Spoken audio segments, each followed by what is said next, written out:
আসসালামু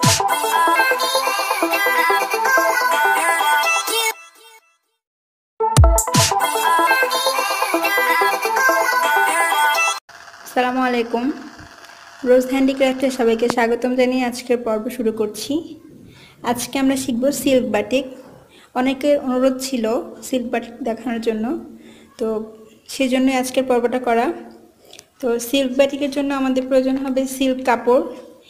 এটা উজ্জ্বল সবুজ কালার, ডিভাইসের কারণে দেখা যাচ্ছে না। এটা অ্যাসিড কালার, সালফিউরিক অ্যাসিড,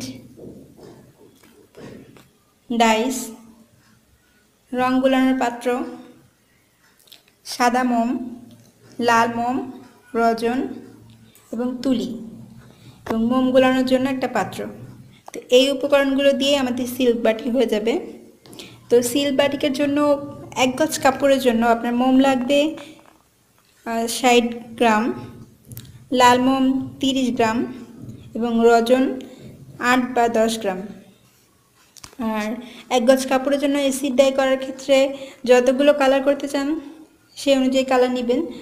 আর 1 গজ কাপড়ের জন্য 1 তোলা রং এবং 10 গ্রাম সালফিউরিক অ্যাসিড লাগে। তো চলুন শুরু করা যাক।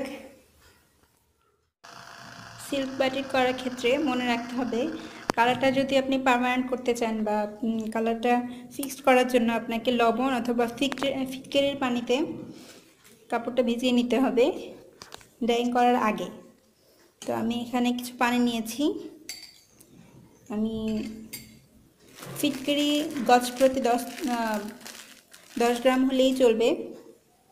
তো আমি এখানে লবণ দিয়ে ভিজাচ্ছি, লবণ দিয়ে নিচ্ছি পানির মধ্যে। দেন এটার মধ্যে আমরা কাপড় ডুবিয়ে দিব। লবণ পানিতে কাপড়টা ভিজিয়ে এটাকে শুকিয়ে নিতে হবে, এটা ধোয়া যাবে না। এই প্রসেসটা মেনটেন করলে কাপড়ের রঙটা টেকসই হয়। এটা শুকিয়ে নিয়ে কিছুক্ষণ ভিজিয়ে রাখবো আমরা 10 থেকে 15 মিনিট। দেন এটাকে শুকিয়ে নিব, তারপর আমরা মোম লাগাবো। কাপড়টা শুকিয়ে যাওয়ার ফাঁকে আমরা মোমটা গলিয়ে নিচ্ছি।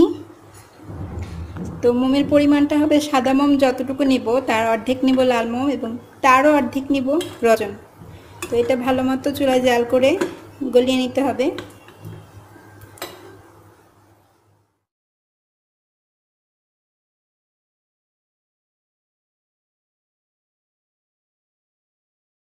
মোমটা গলে গেলে এভাবে তাওয়ার উপরে দিয়ে রাখতে হবে, নাহলে চুলায় হিটে থাকলে এটা পুড়ে যাবে।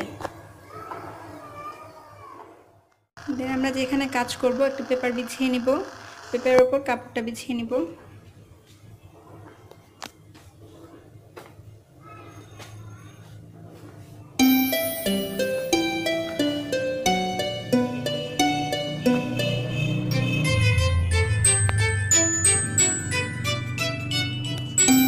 আমরা কাপড়টা বিছিয়ে নিব, দেন আমরা মোম লাগিয়ে নিব। চুলা অল্প আছে রেখে আমাদের মোমটা লাগিয়ে নিতে হবে।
পানি গরম হয়ে গেছে, আমরা একটু সোডা দিয়ে দিচ্ছি।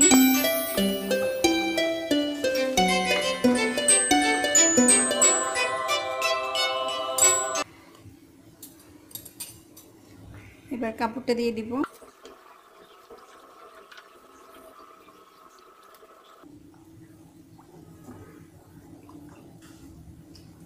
এভাবে কিছুক্ষণ নাড়াচাড়া করলে আস্তে আস্তে মোমটা ছেড়ে দিবে। তারপর উঠিয়ে ওয়াশ করে নিতে হবে ঠান্ডা পানিতে।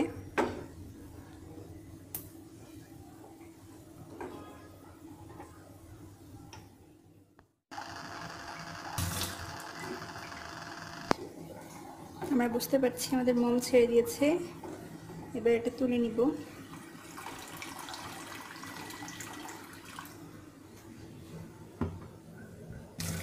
ঠান্ডা পানি দিয়ে ধুয়ে নিব।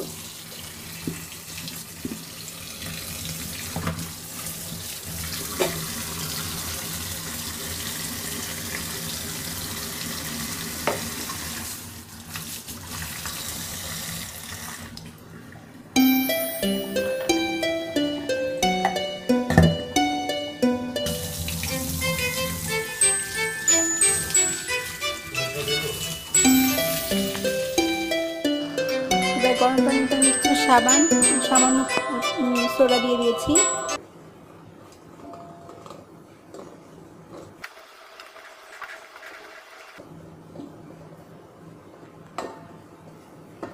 এভাবে আরো কিছুক্ষণ নেড়ে চেড়ে তারপর তুলে ফেলবো।